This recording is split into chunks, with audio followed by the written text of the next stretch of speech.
जय श्री कृष्ण। ओम नमो भगवते वासुदेवाय नमः। आप सुन रहे हैं पौराणिक अमृतवाणी द्वारा प्रसारित महाभारत कथा। कथा को सुनने के लिए हमारे चैनल को लाइक शेयर और सब्सक्राइब करें। आगे की कथा प्रारंभ करते हैं। प्रलय का क्रम, ब्राह्मण को दान देने की महिमा तथा ब्राह्मण के कर्तव्य का वर्णन। व्यास जी कहते हैं, पुत्र, अब मैं यह बता रहा हूँ कि ब्रह्मा जी का दिन बीतने पर उनकी रात्रि आरंभ होने से पहले किस प्रकार इस सृष्टि का लय होता है तथा ब्रह्मा जी स्थूल जगत को अत्यंत सूक्ष्म करके इसे कैसे अपने भीतर लीन कर लेते हैं। जब प्रलय का समय आता है तो ऊपर से सूर्य और नीचे से अग्नि की 7 ज्वालाएं संसार को भस्म करने लगती हैं। सबसे पहले पृथ्वी के चराचर प्राणी उन ज्वालाओं से दग्ध होकर धूल में मिल जाते हैं। उस समय यह भूमि तृण और वृक्षों से रहित होकर कछुए की पीठ सी दिखाई देने लगती है। तत्पश्चात जब पृथ्वी के गुण गंध को ग्रहण कर लेता है, इससे गंधहीन पृथ्वी अपने कारणभूत जल में लीन हो जाती है। फिर तो जल गंभीर शब्द करता हुआ चारों ओर उमड़ पड़ता है। उसमें उत्ताल तरंगें उठने लगती हैं और वह संपूर्ण विश्व को अपने में निमग्न करके लहराता रहता है। तदनंतर तेज जल के गुण रस को ग्रहण कर लेता है तथा रसहीन जल तेज में लीन हो जाता है। उस समय संपूर्ण आकाश आग की लपटों से प्रज्वलित सा दिखाई देता है। फिर तेज के गुण को वायु तत्व ग्रहण कर लेता है। इससे आग ठंडी होकर वायु में मिल जाती है। तब हवा का वेग बढ़ता है और वह बड़े जोर से हरहराती हुई ऊपर नीचे इधर उधर चलने लगती है। इसके बाद आकाश वायु के गुण स्पर्श को ग्रस लेता है। तब हवा शांत होकर आकाश में लीन हो जाती है और शब्द गुण से युक्त केवल आकाश रह जाता है। रूप, रस, गंध और स्पर्श का नाम भी नहीं रहता। तत्पश्चात दृश्य प्रपंच को करने वाला मन आकाश के गुण शब्द को, जो मन से ही प्रकट हुआ था, अपने में लीन कर लेता है। इस तरह 5 भौतिक सृष्टि का ब्रह्मा के मन में लय होना ब्रह्म प्रलय कहलाता है। इस क्रम के अनुसार संपूर्ण भूतों के प्रलय स्थान भी ब्रह्मा जी ही हैं। इस प्रकार तुम्हें ज्ञान का सुयोग्य अधिकारी जानकर परमात्मा को प्राप्त हुए योगियों द्वारा जानने योग्य है प्रलय का यथावत वृत्तांत मैंने सुनाया है। इसी तरह 1,000 युगों के ब्रह्मा के दिन और रात होते रहते हैं तथा दिन के आरंभ में सृष्टि और रात के आरंभ में प्रलय का क्रम चालू रहता है। शुकदेव, अब मैं तुम्हारे प्रश्न के अनुसार ब्राह्मण का कर्तव्य बतला रहा हूं, ध्यान देकर सुनो। ब्राह्मण बालक का जात कर्म से लेकर समावर्तन तक विधिवत संस्कार होना चाहिए। प्रत्येक संस्कार में दक्षिणा देनी चाहिए। उपनयन के पश्चात वह वेदों के पारगामी आचार्य की सेवा में रहकर संपूर्ण वेदों का अध्ययन करे। फिर शुश्रूषा और दक्षिणा के द्वारा गुरु ऋण से मुक्त होकर होने के बाद उसका समावर्तन संस्कार होना चाहिए। तदनंतर आचार्य की आज्ञा लेकर ब्रह्मचर्य, गृहस्थ, वानप्रस्थ और संन्यास, इन चारों आश्रमों में से किसी एक आश्रम में शास्त्रोक्त विधि के अनुसार जीवन पर्यंत रहे अथवा क्रमशः सभी आश्रमों में प्रवेश करे। गृहस्थ आश्रम सब धर्मों का मूल है। इसमें रहकर अंतःकरण से रागादि दोष पक जाने पर जितेंद्रिय पुरुष को सर्वत्र सिद्धि प्राप्त होती है। गृहस्थ पुरुष पुत्र उत्पन्न करके, पितृ ऋण से वेदों का स्वाध्याय करके, ऋषि ऋण से यज्ञों का अनुष्ठान करके देव ऋण से छुटकारा पाता है। इस प्रकार तीनों ऋणों से मुक्त होकर वह अपने वर्ण तथा आश्रम के लिए विहित कर्मों का संपादन करे और अपने को पवित्र बनावे। तत्पश्चात दूसरे आश्रमों में प्रवेश करे। इस प्रकार पृथ्वी पर जो स्थान पवित्र एवं उत्तम जान पड़े वहीं निवास करके अपने को यशस्वी और आदर्श पुरुष बनाने का प्रयत्न करे। महान तप, पूर्ण विद्या, अध्ययन, विरत, यज्ञ अथवा दान करने से गृहस्थ ब्राह्मण का यश बढ़ता है। उसकी कीर्ति जब तक इस संसार में उसके सुयश का विस्तार करती रहती है, तब तक वह पुण्यवानों के अक्षय लोकों में निवास करके दिव्य सुख भोगता रहता है। ब्राह्मण को अध्ययन, अध्यापन, यजन, याजन और दान तथा प्रतिग्रह, इन 6 कर्मों का आश्रय लेना चाहिए, किंतु उसे अनुचित प्रतिग्रह और व्यर्थ ध्यान से बचना चाहिए। देवता, ऋषि, पितर, गुरु, वृद्ध, रोगी और भूखे मनुष्यों को भोजन देने के लिए गृहस्थ ब्राह्मण को प्रतिग्रह स्वीकार करना चाहिए। अपनी शक्ति के अनुसार पारमार्थिक उन्नति के लिए प्रयत्न करने वाले ब्राह्मणों को द्रव्य के अतिरिक्त बनी हुई रसोई में से अन्न भी देना चाहिए। योग्य ब्राह्मणों के लिए कोई वस्तु अधेय नहीं है। महान व्रतधारी राजा सत्यसंध ब्राह्मण के प्राणों की रक्षा के लिए अपने प्राण देकर स्वर्गलोक में गए थे। अत्रि के पुत्र राजा इंद्रदमन ने योग्य ब्राह्मण को नाना प्रकार के धन दान करके अक्षयलोक प्राप्त किए थे। देवाव्रत ने सोने का छत्र दान करके अपने देश की प्रजा के साथ स्वर्गलोक प्राप्त किया था। अत्रि वंश में उत्पन्न महातेजस्वी सांकृति अपने शिष्यों को निर्गुण ब्रह्म का उपदेश देकर उत्तम लोकों को प्राप्त हुए थे। राजा अम्बरीश ने ब्राह्मणों को 11 अरब गौएं दान देकर देशवासियों सहित स्वर्ग में निवास किया। सावित्री ने 2 दिव्य कुंडल दान किए थे और राजा जन्मजय ने ब्राह्मण के लिए अपने शरीर का परित्याग किया था। इससे उन दोनों को उत्तम लोक की प्राप्ति हुई थी। विदेहराज निमि ने अपना राज्य और जमदग्नि नंदन परशुराम तथा राजा गय ने नगरों सहित संपूर्ण पृथ्वी दान में दे दी थी। एक बार पानी न बरसने पर वशिष्ठ ने दूसरे प्रजापति की भांति संपूर्ण प्रजा को जीवन दान किया। करण धम के पुत्र राजा मरुत ने महर्षि अंगिरा को अपनी कन्या और पांचाल देश के राजा ब्रह्मदत्त ने उत्तम ब्राह्मणों को महानिधि शंख देकर उत्तम लोक प्राप्त किया था। राजर्षि सहस्त्रजित ने ब्राह्मणों के लिए अपने प्राण दे दिए थे। राजा शतद्युम्न ने महर्षि मुद्गल को सब प्रकार से के सुख भोगों से भरा हुआ स्वर्ण में घर दान किया था। शाल्व नरेश द्युतिमान ने ऋचिक मुनि को अपना राज्य अर्पण कर दिया। इन सब राजाओं को उत्तम लोकों की प्राप्ति हुई थी। राजर्षि लोमपाद ने ऋषि श्रृंग मुनि को शांता नाम की अपनी कन्या ब्याह कर दी और राजा मदिराशु ने हिरण्यहस्त ऋषि को अपनी पुत्री अर्पण कर दी थी। इससे इन दोनों को सब प्रकार की कामनाएं और उत्तम लोक प्राप्त हुए। राजा प्रसेनजीत बछड़ों सहित 1 लाख गौएं दान करके उत्तम लोकों में गए। ये तथा और भी बहुत से जितेंद्रिय महापुरुष दान और तप के द्वारा स्वर्गलोक को प्राप्त हो चुके हैं। जब तक यह पृथ्वी रहेगी तब तक उनकी कीर्ति संसार में कायम रहेगी। ब्राह्मण को ऋक्, साम, यजु इन 3 वेदों तथा वेदांगों का अध्ययन करना चाहिए। जो ब्राह्मण वेदाध्ययन में प्रवीण, अध्यात्म ज्ञान में कुशल और सत्वगुण का अवलंबन करने वाले हैं, वे ही महाभाग उत्पत्ति और प्रलय के तत्व को प्रत्यक्ष की भांति देखते हैं। ब्राह्मण को उचित है कि धर्म के अनुकूल जीवन बनावे और शिष्ट पुरुषों की भांति सदाचार का पालन करे। किसी भी जीव को कष्ट न देकर ही जीविका चलावे। महात्मा पुरुषों की सेवा में रहकर तत्व ज्ञान प्राप्त करे, सत्पुरुष बने और शास्त्र की व्याख्या करने में कुशल हो। अपने धर्म के अनुकूल नित्य कर्मों का अनुष्ठान करे। कर्तव्य परायण सतगुणी महात्माओं का संग करे और गृहस्थाश्रम में रहते हुए अध्ययन आदि 6 कर्मों में लगा रहे। ऐसा आचरण करने वाला ही उत्तम ब्राह्मण माना जाता है। गृहस्थ ब्राह्मण को सदा श्रद्धापूर्वक 5 महायज्ञों द्वारा परमात्मा का पूजन करना चाहिए। वह सदा धैर्य धारण करे, प्रमाद से बचे, मन और इंद्रियों को काबू में रखे, धर्मात्मा बने, आत्म तत्वों का ज्ञान प्राप्त करे और हर्षमत तथा क्रोध से रहित हो जाए।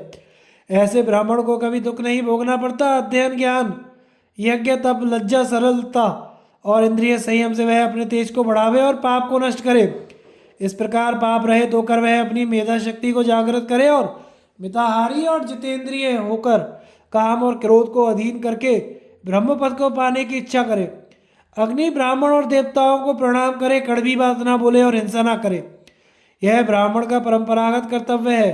कर्मों के तत्व को जानकर उनका अनुष्ठान करने से अवश्य सिद्धि प्राप्त होती है। इस बात को भूलना नहीं चाहिए कि प्राणियों को अत्यंत मोह में डालने वाला काल सदा आक्रमण करने के लिए तैयार खड़ा है।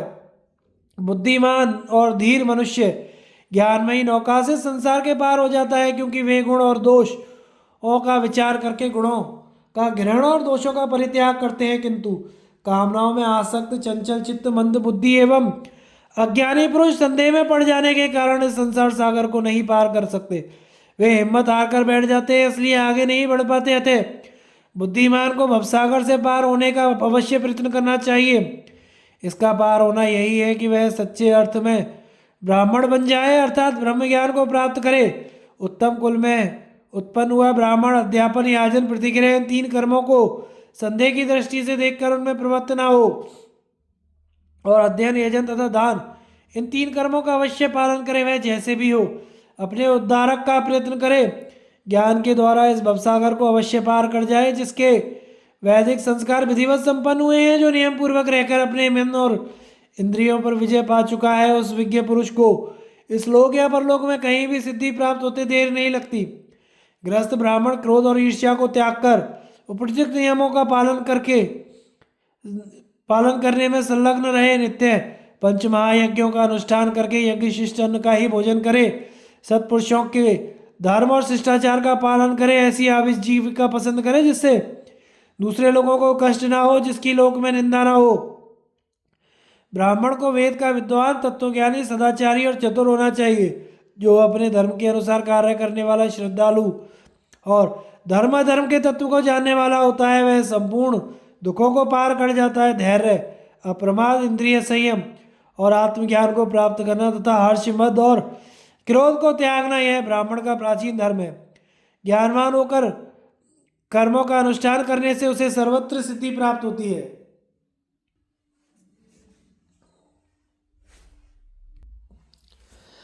ज्ञान द्वारा मोक्ष की प्राप्ति, ध्यान के सहायक योग और 7 प्रकार की धारणाओं का वर्णन। व्यास जी कहते हैं, पुत्र, यदि मोक्ष प्राप्त करने की इच्छा हो तो मनुष्य को ज्ञानवान होना चाहिए।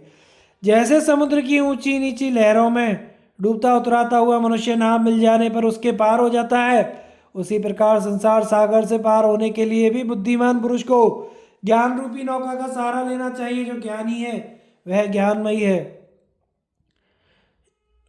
जो ज्ञानी है वह ज्ञानमयी नौका की सहायता से अज्ञानियों को भी भवसागर से पार कर देता है।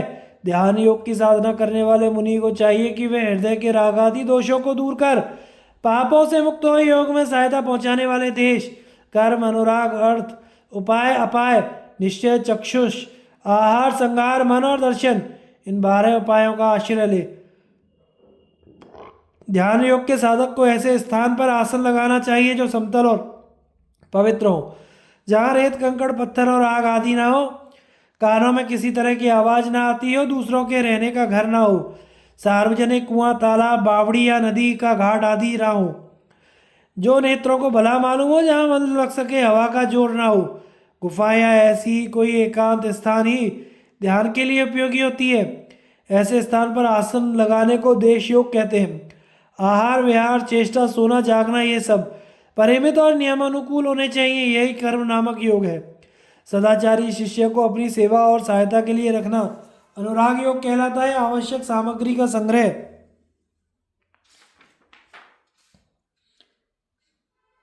नाम अर्थ योग है। ध्यान उपयोगी आसन से बैठना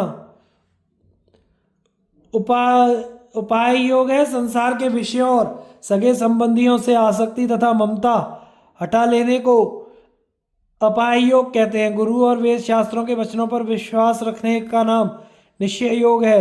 चक्षु आदि इंद्रियों को वश में रखना चक्षुर योग है। शुद्ध और सात्विक भोजन का नाम आहार योग है। विषयों की ओर होने वाली स्वाभाविक प्रवृत्ति को रोकना संहार योग है। मन के संकल्प विकल्प को शांत करने का प्रयत्न मनोयोग है। जन्म, मृत्यु, जरा और रोग आदि होने के समय जो महान दुख होता है, उस पर विचार करके संसार से विरक्त होने का नाम दर्शन योग है। जिसे योग के द्वारा सिद्धि प्राप्त करनी है, उसे इन 12 योगों को अवश्य सिद्ध कर लेना चाहिए। शरीर के अंदर क्रमशः पृथ्वी, जल, तेज, वायु, आकाश, अव्यक्त, अहंकार, इन 7 तत्वों का चिंतन किया जाता है। यही 7 प्रकार की धारणा है। इसको इस प्रकार समझना चाहिए, पैर से लेकर घुटनों तक पृथ्वी का स्थान समझकर उसमें पृथ्वी धारण करनी चाहिए। घुटने से लेकर गुदा तक जल का स्थान माना गया है। गुदा से लेकर हृदय तक अग्नि का स्थान कहलाता है। हृदय से भौहों के बीच का स्थान का भाग वायु है। भ्रूमध्य से लेकर मूर्धा तक आकाश माना गया है। जल आदि के स्थानों में से उस तत्व की धारणा करनी चाहिए। इसकी विधि यूँ है, पृथ्वी यानी पैर से घुटने तक के भाग में भावना द्वारा प्रणव सहित लम, बीज और वायु देवता की स्थापना करके 4 मुखों वाले सृष्टिकर्ता ब्रह्मा जी का ध्यान करें। 5 घड़ी तक इस प्रकार धारणा करने से पृथ्वी तत्व पर विजय प्राप्त होती है। इसी प्रकार जल के स्थान में प्रणव सहित एवं स्फटिक के समान निर्मल श्री प्रणव सहित वम बीज और वायु देवता को स्थापित करके ध्यान करें। वहाँ चार भुजाधारी भगवान नारायण विराजमान है। उनके शुद्ध स्फटिक के समान निर्मल श्री विग्रह पर पीतांबर शोभा पा रहा है। वे साधक की ओर देखकर मंद मंद मुस्कुरा रहे हैं। बड़ी सुंदर झांकी है। 5 घड़ी तक इस प्रकार धारणा करने से सब रोग नष्ट हो जाते हैं। अग्नि के स्थान में भी प्रणव एवं रम बीज सहित वायु देवता की स्थापना करके वहां ध्यान करें। मध्यान्हकालीन सूर्य के समान अत्यंत तेजस्वी त्रिनेत्र धारी वरदाता भगवान शंकर सामने खड़े हैं। उनके संपूर्ण अंगों में विभूति शोभा दे रही है। वे बड़े प्रसन्न दिखाई देते हैं। यही धारणा 5 घड़ी तक सिद्ध हो जाए तो आग से जलने का भय नहीं रहता। वायु के स्थान अर्थात हृदय से भ्रूमध्य तक भाग में पूर्ववत भगवान के द्वारा ही प्राण वायु युक्त यम बीज वायु देवता का स्थापन करके उसमें अग्नि तत्व की भांति भगवान शंकर का ही अध्ययन ध्यान करें। यह धारणा सिद्ध होने पर वायु की तरह आकाश में विचरने की शक्ति प्राप्त हो जाती है।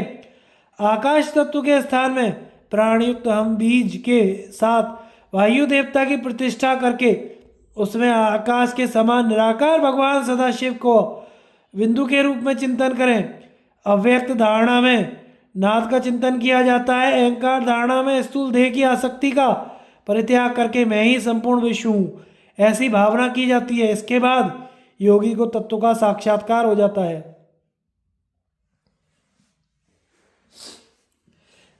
जिसे उत्तम ज्ञान मोक्ष प्राप्त करने की इच्छा हो उसे बुद्धि द्वारा मन और वाणी को जीतना चाहिए। मनुष्य शूरवीर हो या दुखी वह इस प्रकार की साधना से जरा और मृत्यु रूप दुर्गम समुद्र के पार हो जाता है। उपयुक्त योग में प्रवृत्त हुए पुरुष को यदि ब्रह्म ज्ञान की इच्छा हो तो वह वैदिक कर्म फलों की सीमा को भी लांघ जाता है। अक्षर ब्रह्म को प्राप्त करने की अभिलाषा वाले पुरुष को जिस प्रकार शीघ्र सफलता मिल सकती है वह उपाय तुम्हें बता रहा हूँ। किसी एक विषय में चित्त को स्थापित करने का नाम है धारणा। ये धारणाएं 7 प्रकार की होती हैं। साधक को मौन होकर यम नियम का पालन करते हुए इसका अभ्यास करना चाहिए। दूर और समीप के भेद से 7 अवान्तर धारणाएं भी होती हैं। उन्हें प्रधारणा कहते हैं। चंद्र सूर्य ध्रुव मंडल आदि की धारणा दूरस्थ है और नासाग्र भ्रूमध्य कंठकूप आदि की धारणा समीपस्थ है। इन धारणाओं के द्वारा क्रमशः पृथ्वी जल तेज वायु आकाश अव्यक्त तथा अहंकार के ऐश्वर्य की प्राप्ति होती है। योगाभ्यास में प्रवृत्त हुए योगी के कुछ अनुभव बतलाए जाते हैं तथा धारणा पूर्वक ध्यान करते समय जो पृथ्वी जय आदि सिद्धियां प्राप्त होती हैं उनका भी वर्णन किया गया है। साधक जब स्थूल देह के अभिमान से मुक्त होकर ध्यान में स्थित होता है उस समय सूक्ष्म दृष्टि से युक्त होने के कारण उसे कुछ इस तरह के रूप चिन्ह दिखाई पड़ते हैं कि प्रारंभ में पृथ्वी की धारणा करते समय मालूम होता है कि कोहरे के समान कोई सूक्ष्म वस्तु संपूर्ण आकाश को आच्छादित कर देती है। इस पर यह पहला रूप है। जब कोहरा निवृत्त हो जाता है तो दूसरे रूप का दर्शन होता है। वह अपने देह के भीतर तथा संपूर्ण आकाश में जल ही जल देखता है। यह अनुभव जल तत्व की धारणा करते समय होता है। फिर जल का लय हो जाने पर वह अग्नि तत्व की धारणा करता है तो सर्वत्र आग की ज्वाला दिखाई देती है। इसके लय हो जाने पर योगी को आकाश में सर्वत्र फैले हुए वायु का अनुभव होता है। वह स्वयं ऊन के धागे के समान अत्यंत लघु और हल्का होकर अपने को निराधार आकाश में वायु के साथ साथ स्थित मानता है। उस समय उसे अपने शरीर का हृदय के ऊपर का भाग दिखाई पड़ता है। इस प्रकार तेज का संहार करके योगी वायु पर विजय प्राप्त करता है तो वायु का सूक्ष्म रूप आकाश में लीन हो जाता है और केवल छिद्र रूप नीला आकाश मात्र शेष रहता है। उस अवस्था में ब्रह्म भाव को प्राप्त होने की इच्छा रखने वाले योगी का चित्त अत्यंत सूक्ष्म हो जाता है। उसे अपने स्थूल रूप का तनिक भी भान नहीं होता। इन सब रूप चिन्हों के दिखाई देने के पश्चात योगी को जो जो फल प्राप्त होते हैं उन्हें सुनो। पार्थिव ऐश्वर्य की सिद्धि हो जाने पर योगी में सृष्टि करने की शक्ति आ जाती है। वह प्रजापति के समान अपने शरीर से प्रजा की सृष्टि कर सकता है। जिसको वायु तत्व की सिद्ध हो जाता है वह बिना किसी सहायता के हाथ पैर अंगूठे और अंगुली मात्र से दबाकर पृथ्वी को कंपित कर सकता है। आकाश को सिद्ध करने वाला पुरुष आकाश के ही समान सर्वत्र विचरता है और अपने शरीर को अदृश्य कर सकता है। जिसका जल तत्व पर अधिकार हो जाता है वह इच्छा करते ही बड़े बड़े जलाशयों को पी सकता है। अग्नि तत्व को सिद्ध कर लेने पर वह शरीर को इतना तेजस्वी बना लेता है कि उसकी ओर आंख उठाकर भी कोई देख नहीं सकता। फिर तेज को शांत कर लेने पर वह दिखाई नहीं देता। अहंकार को जीत लेने पर पांचों भूत योगी के वश में हो जाते हैं। पंचभूत और अहंकार इन 6 तत्वों का आत्मा है बुद्धि। उसको जीत लेने पर संपूर्ण ऐश्वर्यों की प्राप्ति हो जाती है। उस समय विशुद्ध ज्ञान प्राप्त होता है। जिसने ममता और अहंकार का त्याग कर दिया है, जो शीत उष्ण आदि द्वंद्वों को समान भाव से सहता है, जिसके संशय दूर हो गए हों, और जो कभी क्रोध और द्वेष नहीं करता, झूठ नहीं बोलता, किसी की गाली सुनकर और मार खाकर भी उसका हित नहीं सोचता, सब पर मित्र भाव ही रखता है, जो मन वाणी और कर्म से किसी जीव को कष्ट नहीं पहुंचाता और सब प्राणियों पर समान भाव रखता है, वही योगी ब्रह्म भाव को प्राप्त होता है। जो किसी वस्तु की इच्छा नहीं करता, जीवन निर्वाह मात्र के लिए जो कुछ मिल जाता है उसी पर संतोष करता है, जो निर्लोभ निश्चिंत जितेंद्रिय और पूर्ण काम है, सब प्राणियों पर समान दृष्टि रखता है, मिट्टी के ढेले पत्थर और स्वर्ण को एक सा समझता है, जिसकी दृष्टि में प्रिय और अप्रिय का भेद नहीं है, जो धीर है निंदा और स्तुति का, जिसके चित्त पर कोई प्रभाव नहीं पड़ता, जो कामनाओं की इच्छा न रखकर दृढ़ता के साथ ब्रह्मचर्य व्रत का पालन करता है तथा किसी भी जीव की हिंसा नहीं करता है, ऐसे ज्ञानवान योगी ही संसार से मुक्त होता है। योगी की जिस उपाय से मुक्ति होती है उसे बतलाता हूँ, सुनो। योग से जिन ऐश्वर्यों अथवा सिद्धियों की प्राप्ति होती है, उनकी अवहेलना करके पूर्ण विरक्त हो जाना चाहिए। ऐसा करने से ही मोक्ष की प्राप्ति होती है। इस प्रकार भाव शुद्धि से प्राप्त होने वाली बुद्धि का मैंने वर्णन किया है। जो उपयुक्त साधना करके द्वंद्वों से रहित हो जाता है, वही ब्रह्म भाव को प्राप्त होता है। यह अनुभव इस प्रकार होता है, जब साधक पैर से लेकर घुटने के भाग में पृथ्वी तत्व को धारण करता है, तो धारणा सिद्ध होने पर उस स्थान का तो लय हो जाता है और वहाँ कोहरा सा दिखाई पड़ता है। उस समय घुटने के ऊपर का भाग और आकाश कोहरे से आच्छादित सा जान पड़ता है। इस स्थिति को पृथ्वी पर विजय पाने का चिन्ह मानते हैं। इसके बाद जब घुटने से ऊपर पायु तक के भाग में जल तत्व की धारणा की जाती है, तो वह कोहरा और पृथ्वी का स्थान अदृश्य हो जाता है तथा पायु के ऊपर का भाग कल्पांत के समुद्र में डूब सा जान पड़ता है। जल तत्व में भूमि के लय होने और जल तत्व पर विजय पाने का चिन्ह। इसी प्रकार उत्तरोत्तर धारणाओं में भूतों का लय होता है और उन पर विजय पाई जाती है। बुद्धि की प्रशंसा, प्राणियों के तारतम्य, ज्ञान का साधन और उसकी महिमा। शुकदेव जी ने पूछा, पिताजी, जिसके द्वारा मनुष्य को जन्म और मृत्यु के बंधन से छुटकारा मिल जाता है, उस ज्ञान का क्या स्वरूप है? प्रवृत्ति धर्म से मुक्ति होती है, निवृत्ति धर्म से, मुझे बताइए। व्यास जी ने कहा, बेटा, जो बुद्धिमान है वे ही खेलने के लिए स्थान और रहने के लिए घर बना सकते हैं। वे ही रोगों को पहचान कर उन ठीक ठीक दवा का प्रयोग कर सकते हैं। बुद्धि से ही अर्थ की प्राप्ति होती है और बुद्धि ही कल्याण करती है। यद्यपि सब राजा एक से ही होते हैं, किंतु उनमें जो बुद्धि में बड़ा चढ़ा होता है वही राज्य का उपभोग और दूसरों पर शासन करता है।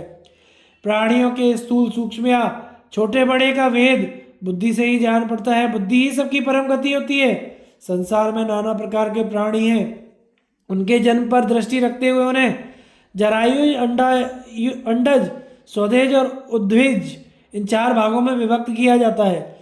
स्थावर प्राणियों से जंगमों को श्रेष्ठ समझा जाता है, क्योंकि उनमें चलने फिरने आदि की शक्ति होती है। जंगम जीवों में भी बहुत पैर वाले और 2 पैर वाले, ये 2 तरह के प्राणी होते हैं। इनमें बहुत पैर वालों की अपेक्षा 2 पैर वाले श्रेष्ठ होते हैं।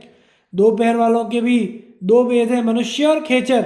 खेचरों से मनुष्य ही श्रेष्ठ है, क्योंकि उन्हें अन्न आदि भोगने की सुविधा प्राप्त है। मनुष्य भी 2 प्रकार के हैं, उत्तम और मध्यम। मध्यम मनुष्यों की अपेक्षा विशुद्ध ज्ञान प्राप्त करने के कारण उत्तम मनुष्य श्रेष्ठ हैं। मध्यम भी जाति धर्म का पालन करते हैं, इसलिए वे अधम मनुष्यों की अपेक्षा श्रेष्ठ हैं। मध्यम मनुष्यों के भी 2 भेद हैं, धर्म के ज्ञाता और धर्म के अनभिज्ञ। इनमें धर्म के श्रेष्ठ हैं, क्योंकि उनमें कर्तव्य और अकर्तव्य का विवेक होता है। धर्म को जानने वाले भी 2 प्रकार के होते हैं, वेद के जानकार और वेद को ना जानने वाले। इनमें वेद के जानकार उत्तम है, क्योंकि उनमें वेद प्रतिष्ठित है। वेद के जानकार भी 2 तरह के होते हैं, एक प्रवचन करने में कुशल होते हैं, दूसरे नहीं। उनमें प्रवचन करने वाले ही श्रेष्ठ हैं, क्योंकि उन्हें वेद में बताए हुए संपूर्ण धर्मों का स्मरण रहता है तथा उनके द्वारा वैदिक धर्म कर्म तथा उनके फलों का दूसरों को ज्ञान होता है। प्रवचन करने वाले विद्वान भी दो प्रकार के हैं, एक आत्म तत्व को जानते हैं, दूसरे नहीं। इनमें आत्मज्ञ पुरुष ही श्रेष्ठ है, क्योंकि वे जन्म और मृत्यु के तत्व को समझते हैं। जो प्रवृत्ति और निवृत्ति रूप दोनों धर्मों को जानता है वही सर्वज्ञ, सर्ववेत्ता, त्यागी, सत्य संकल्प, सत्यवादी, पवित्र और शक्तिमान है। जो वेद शास्त्र का ज्ञाता है वह तत्व का निश्चय करके ब्रह्म ज्ञान में स्थित हो गया है, उसे ही देवता लोग ब्राह्मण मानते हैं। बेटा, जो लोग ज्ञानवान होकर और भीतर व्याप्त अधियज्ञ परमात्मा और अधिदैवत पुरुष का साक्षात्कार कर लेते हैं वे ही देवता और द्विज हैं।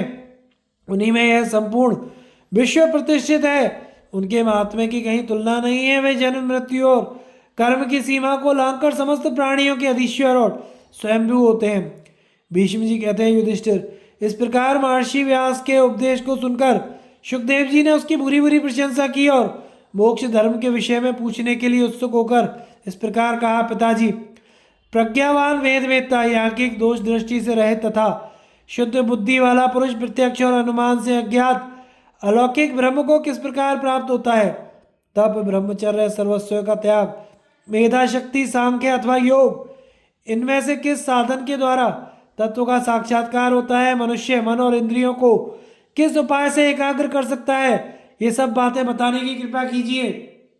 व्यास जी कहते हैं, बेटा, विद्या, तप, इंद्रिय निग्रह, सर्वस्व त्याग के बिना कोई भी सिद्धि नहीं पा सकता। संपूर्ण महाभूत विधाता की पहली सृष्टि है, वे प्राणियों के शरीर में भरे हुए।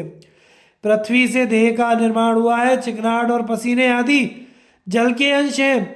अग्नि से नेत्र और वायु से प्राण और अपान उत्पन्न हुए। नाक, कान आदि के छिद्र आकाश तत्व के स्वरूप हैं। चरणों में विष्णु, हाथों में इंद्र और उदर में अग्नि देवता भोक्ता के रूप में स्थित रहते हैं। कानों में श्रोत्र इंद्रिय और दिशाएं हैं।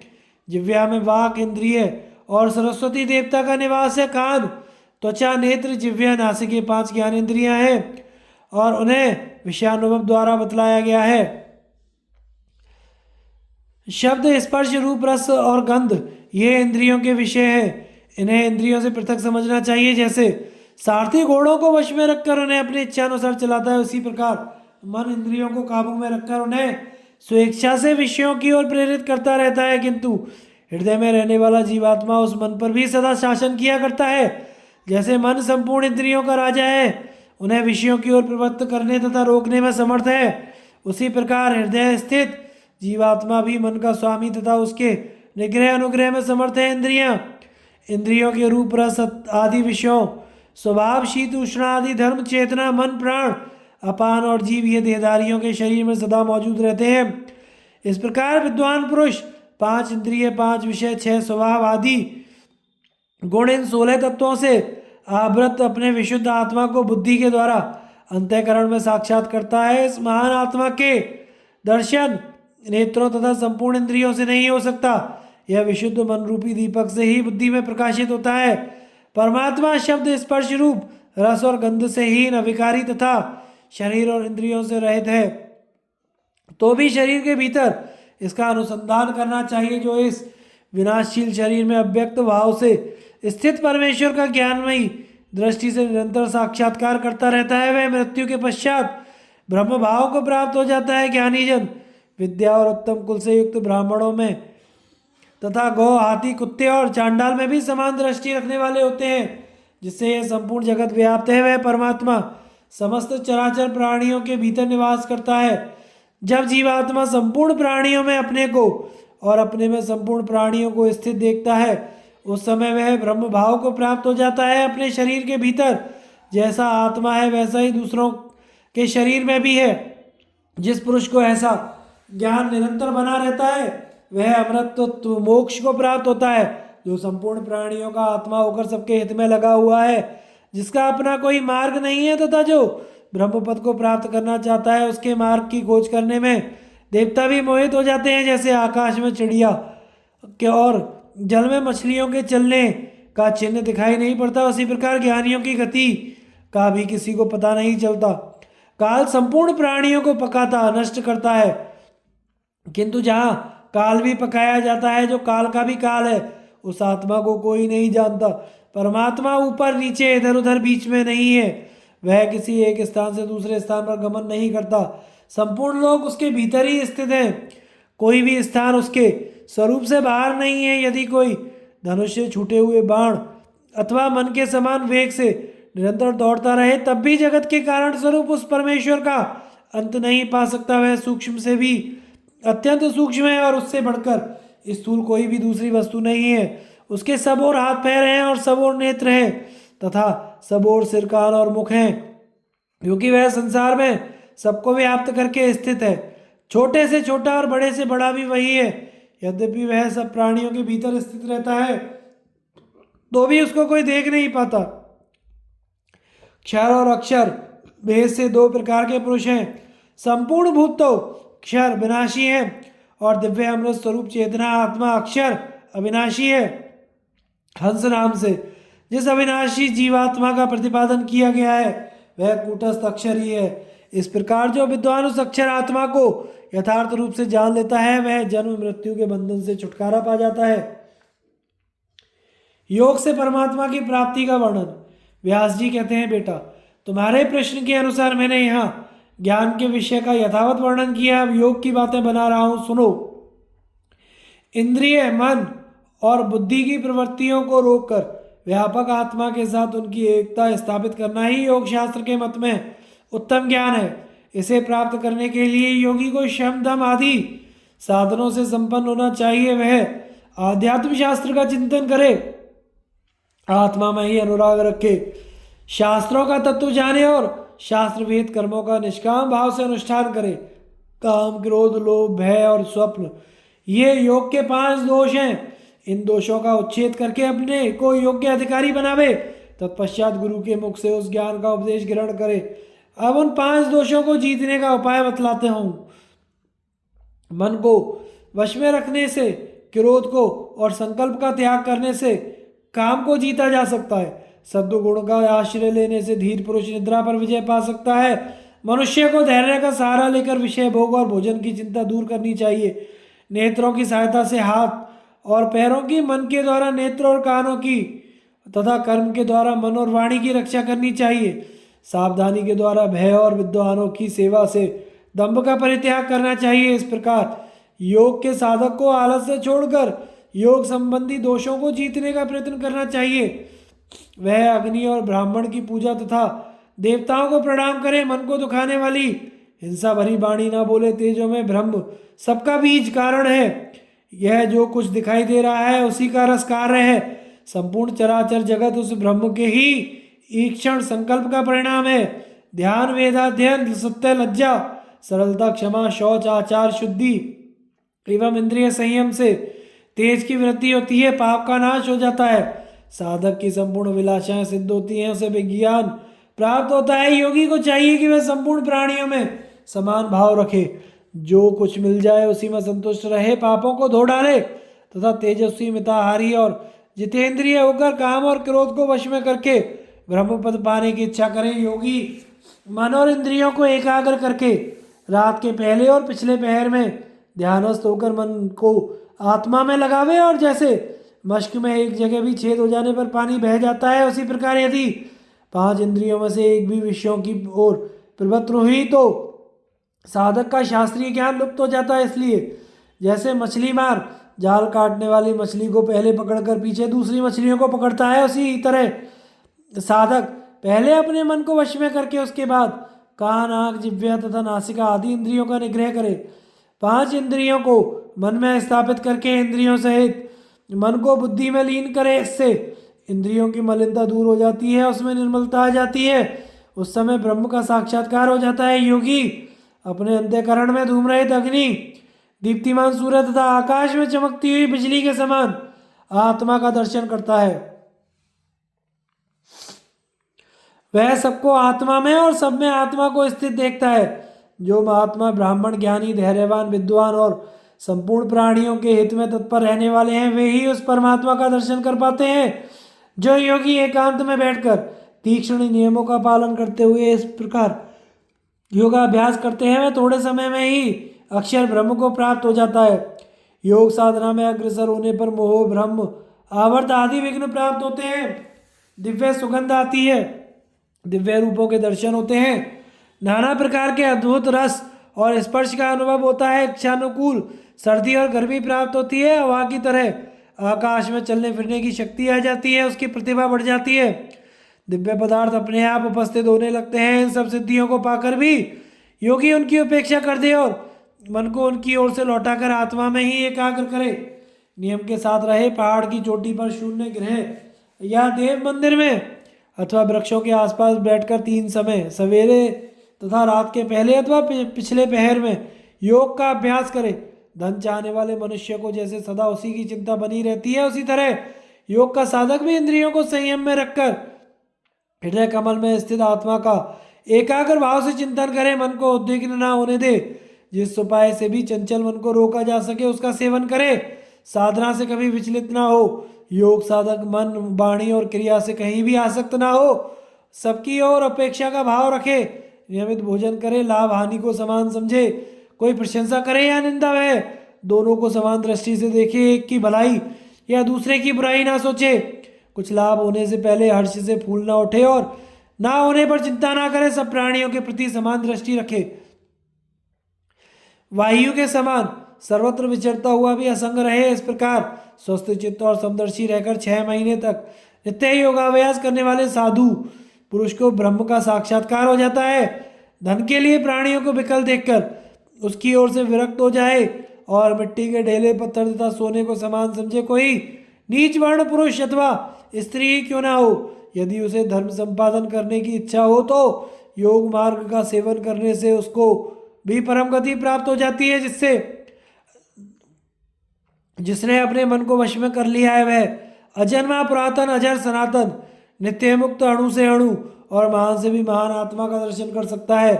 महर्षि व्यास के इस उपदेश पर विचार करके जो इसके अनुसार आचरण करते हैं वे बुद्धिमान मनुष्य ब्रह्मा के समान होकर परम गति को प्राप्त होते हैं। कर्म और ज्ञान का अंतर तथा ब्रह्मचर्य आश्रम का वर्णन। शुकदेव जी ने पूछा, पिताजी वेदों में कर्मों को करने का भी विधान मिलता है और उन्हें त्यागने का भी। अतः मैं जानना चाहता हूँ कि मनुष्य को कर्म करने से क्या फल मिलता है और ज्ञान के द्वारा कर्म त्याग देने पर उन्हें किस फल की प्राप्ति होती है। भीष्म जी कहते हैं, शुकदेव के इस प्रकार पूछने पर व्यास जी बोले, बेटा मैं इन दोनों मार्गों का वर्णन करता हूँ। इनमें से एक क्षर विनाशी है और दूसरा अक्षर अविनाशी है। क्षर कर्म में है और अक्षर ज्ञान में। वेदों में 2 मार्गों का वर्णन है। एक प्रवृत्ति धर्म का मार्ग है, दूसरा निवृत्ति धर्म का। इसमें निवृत्ति धर्म का प्रतिपादन किया जा चुका है। कर्म अविद्या से मनुष्य बंधन में पड़ता है और ज्ञान से मुक्त हो जाता है। इसलिए दूरदर्शी सन्यासी लोग कर्म नहीं करते। कर्म करने से फिर जन्म लेना पड़ता है। 16 तत्वों से बने हुए देह की प्राप्ति होती है, किंतु ज्ञान के प्रभाव से नित्य जीव अव्यक्त अविनाशी परमात्मा को प्राप्त कर लेता है। कुछ मंदबुद्धि मनुष्य सकाम कर्म की प्रशंसा करते हैं, इसलिए वे भोगासक्त होकर बारंबार शरीर के बंधन में पड़ते रहते हैं। परंतु जो धर्म के तत्व को भलीभांति समझकर सर्वोत्तम ज्ञान प्राप्त कर चुके हैं वे कर्म की उसी तरह प्रशंसा नहीं करते जैसे प्रतिदिन नदी का पानी पीने वाले मनुष्य कुएं का आदर नहीं करते। कर्म का फल है सुख दुख और जन्म मृत्यु, किंतु ज्ञान से उस स्थान की प्राप्ति होती है जहाँ जाने से सदा के लिए शोक पिंड छूट जाता है, जहाँ जन्म और मृत्यु की पहुँच नहीं होती और जहाँ पहुँचा हुआ जीव भी फिर इस संसार में लौट कर नहीं आता। ज्ञान होते ही बिना क्लेश के प्राप्त होने वाले और कभी भी विलग ना होने वाले अव्यक्त अचल एवं नित्य ब्रह्म का साक्षात्कार हो जाता है। उस अवस्था में सुख दुख आदि द्वंद्व तथा मानसिक संकल्प बाधा नहीं पहुंचाते। उस स्थिति को प्राप्त हुए मनुष्य सर्वत्र समान दृष्टि रखते हैं, सबको मित्र समझते हैं, सब प्राणियों के हित में तत्पर रहते हैं। तात ज्ञानी और कर्मासक्त मनुष्यों में बड़ा भारी अंतर होता है। ज्ञानी का क्षय नहीं होता, जबकि कर्मासक्त मनुष्य चंद्रमा की कला के समान घटता बढ़ता रहता है। वह मन इंद्रिय रूप 11 विकारों से युक्त होकर जन्म धारण किया करता है। कमल के पत्ते पर पड़ी हुई पानी की बूंद के समान जो स्वयं प्रकाश चिन्मय देवता हृदय आकाश में विराजमान है, उसे क्षेत्र के परमात्मा समझना चाहिए। जिसने योग के द्वारा चित्त को वश में किया है वह जीवात्मा उसी का रूप है। शुकदेव जी ने कहा, पिताजी, इस संसार में युग युग से जिस सदाचार का पालन होता आया है उसे सुनना चाहता हूँ, तथा संत लोग जैसा बर्ताव करते हैं वैसा ही मैं भी करना चाहता हूँ। आपके उपदेश से मैं पवित्र हो गया हूँ। मुझे जगत की रीति नीति का ज्ञान विज्ञान हो गया है। अब मैं धर्माचरण के बुद्धि का संस्कार करके स्थूल देह का अभिमान त्याग कर अपने अविनाशी स्वरूप परमात्मा का दर्शन करूंगा। व्यास जी ने कहा, बेटा, पूर्व काल में ब्रह्मा जी ने जिस आचार व्यवहार का विधान किया है, पहले के सत्पुरुष और ऋषि महर्षि भी उसी का पालन करते आए हैं। ऋषियों ने ब्रह्मचर्य के पालन से ही पुण्य लोकों पर अधिकार प्राप्त कर लिया है। इसलिए अपना कल्याण चाहने वाले मनुष्य को ब्रह्मचर्य का पालन करके आत्मबल प्राप्त करना चाहिए। फिर वानप्रस्थ के नियम से वन में रहकर फल मूल भोजन और पुण्य तीर्थों में भ्रमण करते हुए तपस्या करनी चाहिए। प्राणियों की हिंसा से बचे रहना चाहिए। इसके पश्चात सन्यासी होकर भिक्षा से जीवन निर्वाह करते हुए आत्म तत्व का चिंतन करना चाहिए। भिक्षा लेने उस समय जाना चाहिए जब गृहस्थों के घरों में रसोई घर से धुआं निकलना बंद हो जाए, मूसल से धान कूटने की आवाज ना सुनाई पड़े। इस प्रकार जीवन व्यतीत करने वाला पुरुष ब्रह्मस्वरूप हो जाता है। शुकदेव, तुम भी स्तुति नमस्कार और शुभाशुभ विषयों को त्याग करके जो कुछ फल मूल मिल जाए उसी से भी भूख मिटाते हुए वन में अकेले विचरते रहो। शुकदेव जी ने पूछा, पिताजी, कर्म करना चाहिए और कर्म को त्याग देना चाहिए, ये जो वेद के दो तरह के वचन हैं, लोक दृष्टि से विचार करने पर परस्पर विरुद्ध जान पड़ते हैं। ये प्रमाणिक हैं या अप्रामाणिक? विरोध के रहते हुए इनको शास्त्रीय वचन कैसे माना जा सकता है तथा दोनों ही प्रमाणिक कैसे हो सकते हैं? साथ ही यह भी बताइए कि कर्मों का विरोध किए बिना मोक्ष की प्राप्ति किस तरह हो सकती है? व्यास जी ने कहा, बेटा, कर्म करने और ना करने के अलग अलग अधिकारी हैं। ब्रह्मचारी, गृहस्थ और वानप्रस्थ ये कर्म करने के अधिकारी हैं और सन्यासी कर्मों का त्याग करते हैं। अपने अपने आश्रमों के अनुसार शास्त्रोक्त नियमों का पालन करने से सभी को उत्तम गति प्राप्त होती है।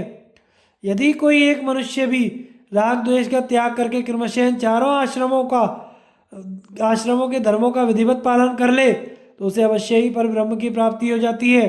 ये चारों आश्रम ब्रह्म में ही प्रतिष्ठित हैं तथा ब्रह्म तक पहुंचाने के लिए 4 सीढ़ियों के समान माने गए हैं।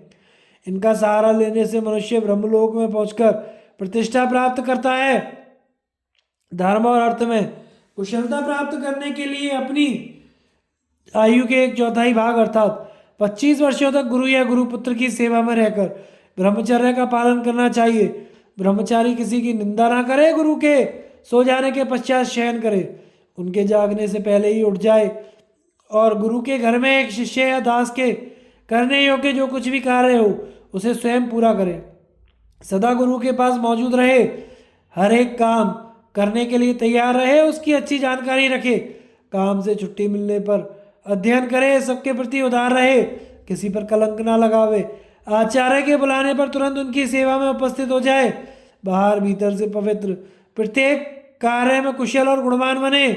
बात करते समय बीच बीच में ऐसा प्रसंग उपस्थित करे जो सुनने वाले के अनुकूल और प्रिय जान पड़े। इंद्रियों को अपने वश में करके गुरु की ओर शांत दृष्टि से देखे।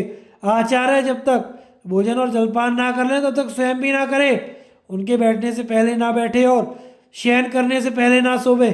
दोनों हाथ फैलाकर अपने दाहिने हाथ से गुरु का दाहिना चरण और बाएं हाथ से उनका बायां चरण छूकर प्रणाम करे। इस प्रकार अभिवादन करने के पश्चात हाथ जोड़कर गुरु से कहे, भगवान, अब मुझे पढ़ाइए, मैंने अमुक काम पूरा कर लिया है, अमुक कार्य अभी करूँगा, इसके सिवा और भी जिन कामों के लिए आप जो आज्ञा देंगे उन्हें भी शीघ्रता से पूर्ण करूँगा। इस तरह सब बातें विधिवत निवेदन करके गुरु की आज्ञा लेकर फिर दूसरा काम करे और काम हो जाने पर पुनः उसका समाचार गुरु जी को बतावे। जिन जिन गंध और रसों का सेवन करने ब्रह्मचारी के लिए निषिद्ध है उनका वह त्याग करे। समावर्तन संस्कार के बाद ही वह उनका उपयोग कर सकता है, यही धर्मशास्त्र का निश्चय है। इसके सिवा और भी ब्रह्मचारी जितने नियम शास्त्रों में विस्तार के साथ बताए गए हैं उन सबका पालन करे तथा सदा गुरु के समीप रहे। इस प्रकार यथाशक्ति सेवा करके गुरु को प्रसन्न करे और ब्रह्मचर्य का व्रत पूरा हो जाने पर उन्हें गुरु दक्षिणा देकर शास्त्रोक्त विधि के अनुसार समावर्तन करे। इसके बाद वह गृहस्थाश्रम में आने का अधिकारी होता है। गृहस्थ, वानप्रस्थ और संन्यास आश्रम का वर्णन। व्यास जी कहते हैं, बेटा, गृहस्थ पुरुष अपने आयु का दूसरा भाग गृहस्थ आश्रम में व्यतीत करे, धर्मानुसार स्त्री से विवाह करके उसके साथ अग्नि की स्थापना करे और नित्य नियम के साथ रहकर दोनों समय अग्निहोत्र करे। गृहस्थ ब्राह्मण के लिए विद्वानों ने 4 प्रकार की आजीविका बतलाई है।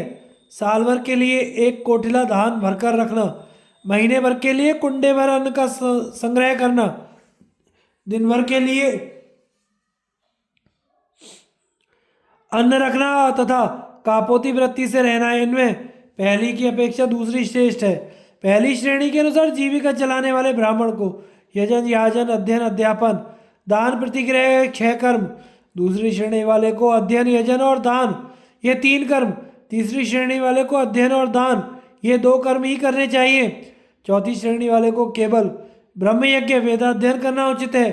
गृहस्थों के लिए शास्त्रों में बहुत से श्रेष्ठ नियम बताए गए हैं। वह केवल अपने ही भोजन के लिए रसोई न बनावे, अपितु देवता, पितर और अतिथियों के उद्देश्य से बनावे। दिन में कभी ना सोवे, रात के पहले और पिछले भाग में भी नींद ले। सवेरे और शाम 2 ही वक्त भोजन करे, बीच में कुछ ना खाए। ऋतुकाल के अतिरिक्त समय स्त्री सहवास ना करे। सदा इस बात का ध्यान रखे कि मेरे घर पर आया हुआ कोई ब्राह्मण अतिथि भूखा तो नहीं रहा, उसके आदर सत्कार में कोई कमी तो नहीं रह गई। यदि द्वार पर अतिथि के रूप में वेद के विद्वान, स्नातक, श्रोत्रिय, हव्य, यज्ञ, विशेष अन्न, काव्य, श्राद्ध का अन्न भोजन करने वाले जितेंद्रिय, क्रियानिष्ठ और तपस्वी आ जाए तो उनकी विधिवत पूजा करके उन्हें हव्य और कव्य समर्पण करना चाहिए। जो धार्मिकता का ढोंग दिखाने के लिए अपने नख बाल बढ़ाकर आया हो, अपने ही मुख से अपने किए हुए धर्म का विज्ञापन करता हो, अकारण ही अग्निहोत्र का त्याग कर चुका हो अथवा गुरु के साथ कपट करने वाला हो, ऐसा मनुष्य भी गृहस्थ के अन्न को पाने का अधिकारी है। ब्रह्मचारी और सन्यासी को तो सदा ही अन्न देना चाहिए। तात्पर्य यह है कि गृहस्थ पुरुष उत्तम ब्राह्मण से लेकर चांडाल तक को योग्यता अनुसार अन्न प्रदान करे। गृहस्थ को सदा विगस और अमृत अन्न का भोजन करना चाहिए। पोष्य वर्ग को भोजन कराने के बाद जो अन्न बचता है उसे विगस कहते हैं और पंचयज्ञ से अवशिष्ट अन्न अमृत कहलाता है। गृहस्थ पुरुष अपनी ही स्त्री से प्रेम करे, इंद्रियों को वश में करके जितेंद्रिय बने, किसी के दोष ना ढूंढे। वह ऋत्विज, पुरोहित, आचार्य, मामा, अतिथि, शरणागत, वृद्ध, बालक, रोगी, वैद्य, जाति भाई, संबंधी, माता, पिता, कुटुंबी, स्त्री, कुटुंब की स्त्री, भाई, पुत्र, पत्नी, पत्री तथा सेवकों के साथ कभी विवाद ना करे। जो इन सब के साथ कलह नहीं करता वह सब पापों से छूट जाता है। इनके अधीन रहने वाला मनुष्य संपूर्ण लोकों पर विजय पाता है, इसमें तनिक भी संदेह नहीं है। आचार्य ब्रह्मलोक का स्वामी है और पिता प्रजापति लोक का ईश्वर है। अतिथि इंद्रलोक के, ऋत्विज देवता लोक के और जाति भाई विश्व देवलोक के अधिकारी हैं। इन सब की सेवा से उन लोकों की प्राप्ति होती है। मामा और माता को संतुष्ट करने से पृथ्वी लोक पर अधिकार होता है। वृद्ध, बालक, रोगी और दुर्बल प्राणियों की सेवा से आकाश पर विजय प्राप्त करता है। बड़ा भाई पिता के समान है, स्त्री और पुत्र अपने ही शरीर है तथा सेवकगण अपनी छाया के समान है। बेटी तो और भी दया के योग्य है, इसलिए इनके द्वारा कभी भी अपना तिरस्कार भी हो जाए तो बुरा ना मानकर सह लेना चाहिए। गृहस्थ धर्म का पालन करने वाले विद्वान को निश्चिंत होकर धर्म का आचरण करना चाहिए। धन के लोभ से किसी कर्म का अनुष्ठान नहीं करना चाहिए। गृहस्थ ब्राह्मण के लिए कुंभ धान्य अर्थात बड़े कुंड में महीने भर खाने के लिए धान्य भरकर रखना, उच्चशील, रोज रोज बिखरे हुए अन्न के दाने चुनना अथवा खेत कट जाने पर उसमें गिरे हुए धान्य आदि के बालों का संग्रह करना तथा कापोती वृत्ति, कबूतर की तरह भूमि पर पड़े हुए अन्न के दाने को चुनकर इकट्ठा करना, ये 3 आजीविकाएं बताई गई हैं। इनमें उत्तरोत्तर श्रेष्ठ तथा कल्याण का साधन है। इसी प्रकार चारों आश्रमों में भी पूर्व की अपेक्षा उत्तरोत्तर आश्रम ही कल्याणकारी माने गए हैं। उन्नति चाहने वाले पुरुष को शास्त्रोक्त आश्रम धर्मों का पूर्णतः पालन करना चाहिए। जिस राज्य में पूर्वोक्त 3 प्रकार की वृत्तियों से जीविका चलाने वाले पूजनीय ब्राह्मण रहते हैं उसकी वृद्धि होती है। इन वृत्तियों से आनंद पूर्वक जीवन निर्वाह करने वाले गृहस्थ अपनी 10 पीढ़ी के पूर्वजों को तथा 10 पीढ़ी तक आगे होने वाली संतानों को पवित्र कर देता है। उसे विष्णु लोक के सदृश उत्तम लोकों की प्राप्ति होती है, अथवा वह जितेंद्रिय महात्माओं को मिलने वाली श्रेष्ठ गति को प्राप्त करता है।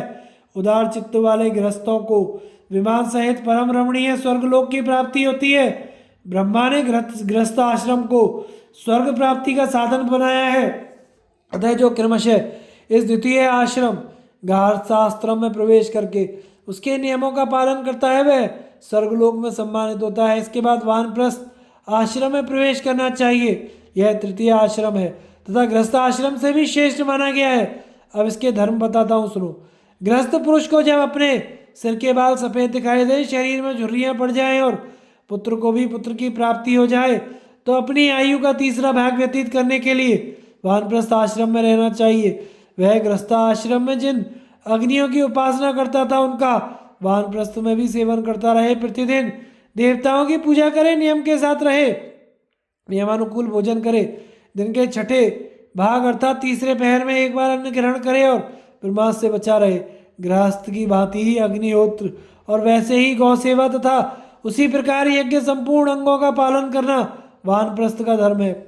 वनवासी मुनि बिना जोती हुई पृथ्वी से पैदा हुआ धान, जौ, नीवार, विघस अतिथियों को देने से बचे हुए अन्न से जीवन निर्वाह करे। वानप्रस्थ में भी पंचमहायज्ञों का विधान है। उसमें भी 4 प्रकार की वृत्तियां बतलाई गई हैं। उन्हीं के अनुसार कोई दिन भर के लिए, कोई 1 मास के लिए, कोई 1 वर्ष के लिए, कोई 12 वर्षों के लिए अतिथि सेवा तथा यज्ञ के उद्देश्य से अन्न का संग्रह करके रखते हैं। वानप्रस्थी को वर्षा के समय खुले मैदान में, हेमंत ऋतु में पानी के भीतर खड़ा रहना चाहिए। गर्मी के दिनों में पंचाग्नि से शरीर को तपाना तथा सदा स्वल्प भोजन करना चाहिए। वानप्रस्थी महात्मा जमीन पर लौटते, पंजों के बल खड़े होते, एक स्थान पर आसन लगाकर बैठते तथा तीनों काल स्नान और संध्या करते हैं। कुछ लोग कच्चे अन्न को दांत से चबाकर खाते हैं, कुछ लोग पत्थर पर कूटकर भोजन करते हैं और कोई कोई शुक्ल पक्ष या कृष्ण पक्ष में एक बार जौ की लपसी पीकर रह जाते हैं। कितने ही समय अनुसार जो कुछ मिल जाए वही खाकर जीवन निर्वाह करते हैं। कोई कंदमूल से, कोई फलों से, कोई फूलों से ही जीविका चलाते हैं। इस प्रकार वानप्रस्थ आश्रम में निवास करने वाले पुरुष बड़े कठोर नियमों का पालन करते हैं। उनके लिए उपयुक्त नियमों के सिवा और भी बहुत से नियम शास्त्रों में बताए गए हैं। तात सत्य संकल्प वाले यायावर नामक ऋषि धर्म में प्रवीणता को प्राप्त हुए। बहुतेरे उग्र तपस्वी मुनि और असंख्य ब्राह्मण वानप्रस्थ आश्रम स्वीकार कर चुके हैं। बाल खिल्ले और सैकड़ों और सैकत भी वानप्रस्थी ही थे।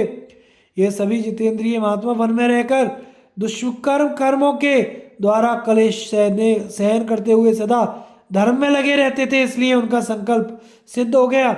वे ताराओं से भिन्न होकर भी ज्योतिर्मय स्वरूप में दिखाई देते हैं, कोई भी उनका तिरस्कार नहीं करता। इस प्रकार वानप्रस्थ की अवधि पूरी करने के बाद जब आयु का चौथा भाग शेष रह जाए, वृद्धावस्था से शरीर दुर्बल हो जाए और रोग सताने लगे तो उस आश्रम का परित्याग करके संन्यास आश्रम ग्रहण करना चाहिए।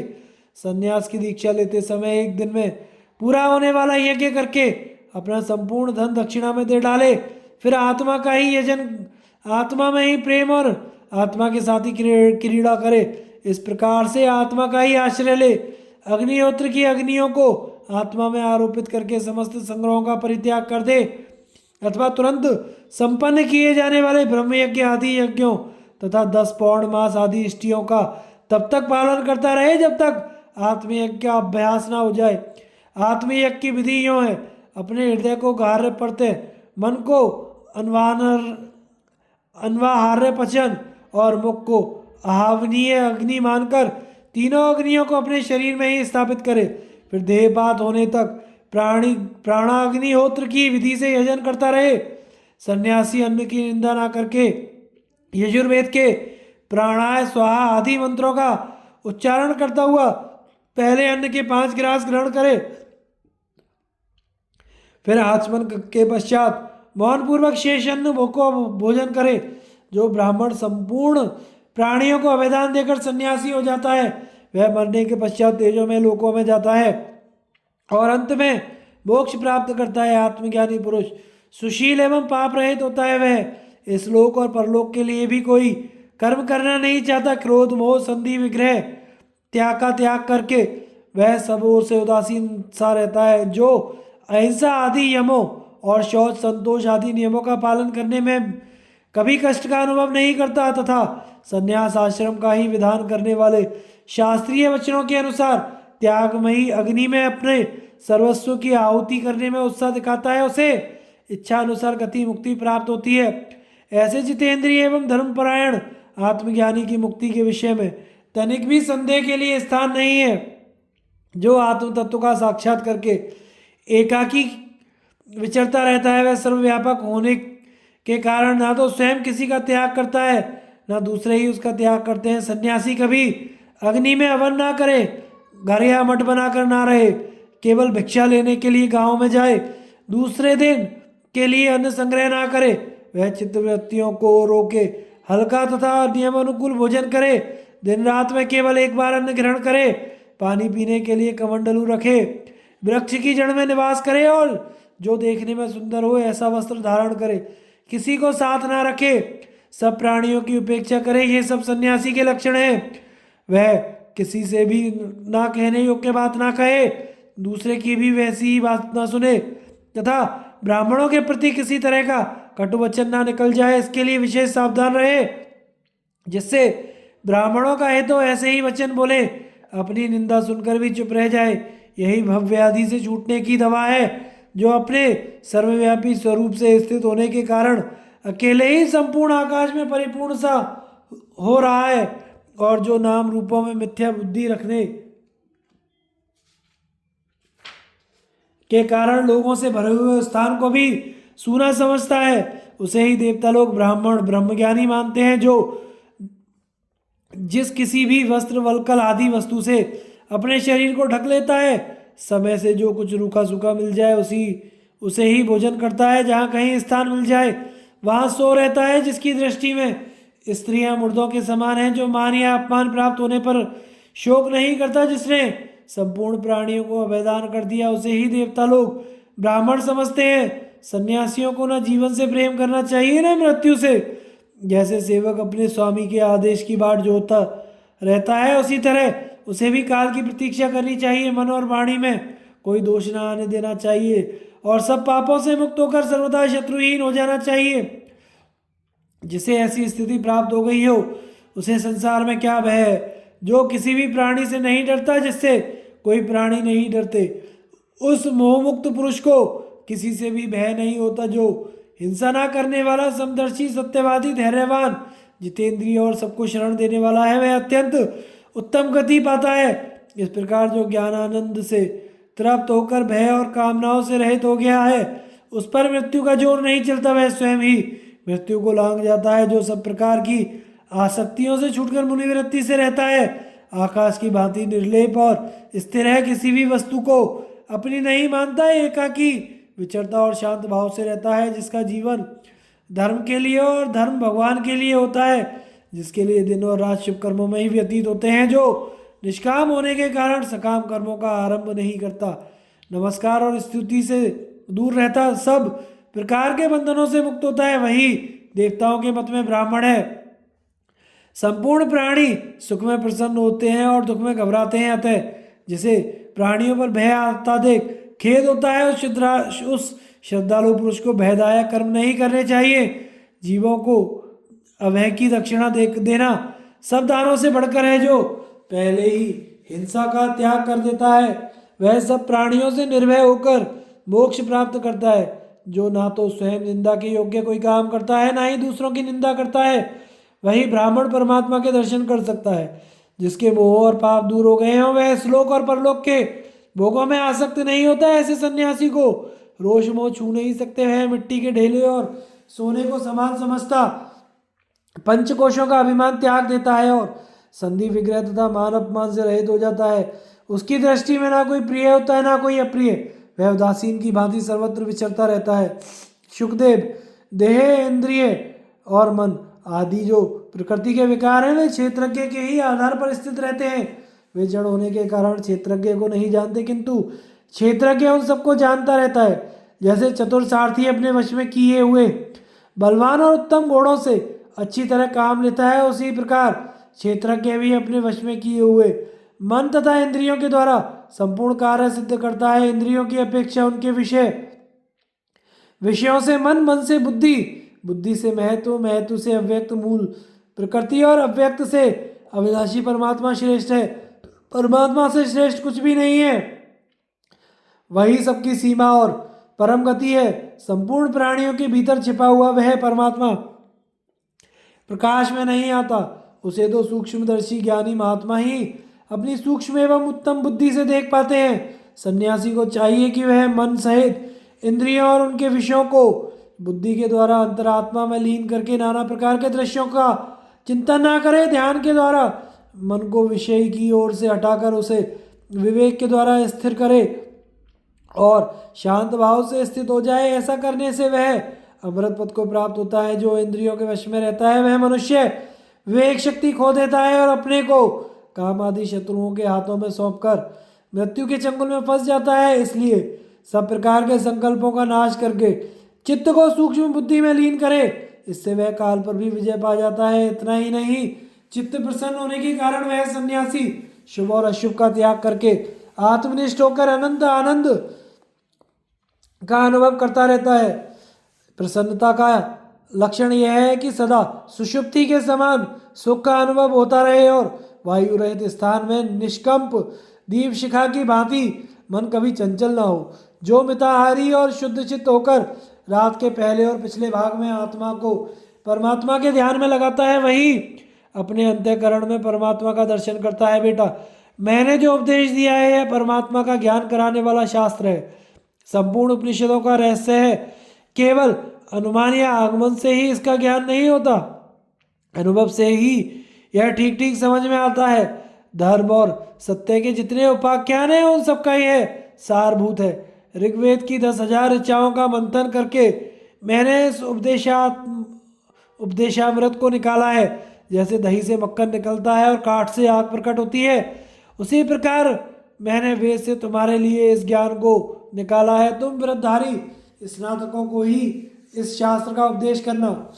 जिसका मन शांत नहीं है, इंद्रियां वश में नहीं है, जो तपस्वी नहीं है, उसे इस ज्ञान का उपदेश नहीं करना चाहिए। जो वेद से अनभिज्ञ, अभक्त, दोषदर्शी, कुटिल, आज्ञा न मानने वाला, व्यर्थ तर्क वितर्क करने वाला और चुगलखोर है, वह भी इस ज्ञान का अधिकारी नहीं है।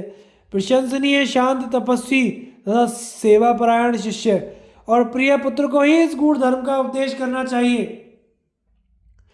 कि दूसरे किसी को नहीं। यदि कोई रत्नों से भरी हुई संपूर्ण पृथ्वी दे तो भी तत्ववेत्ता पुरुष उसकी अपेक्षा इस ज्ञान को ही श्रेष्ठ समझते हैं। अब मैं तुम्हारे प्रश्न के अनुसार इससे भी गुण आध्यात्म ज्ञान का उपदेश करूंगा, जो मानवीय ज्ञान से बाहर है, जिसे महर्षि ही जानते हैं तथा जिसका संपूर्ण उपनिषदों में वर्णन किया गया है। इस समय तुम्हें जो वस्तु सर्वश्रेष्ठ जान पड़ती हो तथा जिसके विषय में तुम्हारे मन में संदेह हो रहा हो, उसे पूछो। उसके उत्तरोत्तर में जो कुछ कहूँ उसे ध्यान देकर सुनो। इससे आगे की कथा का प्रसारण हम अगले भाग में करेंगे। हमारे चैनल को लाइक, शेयर और सब्सक्राइब करें। धन्यवाद।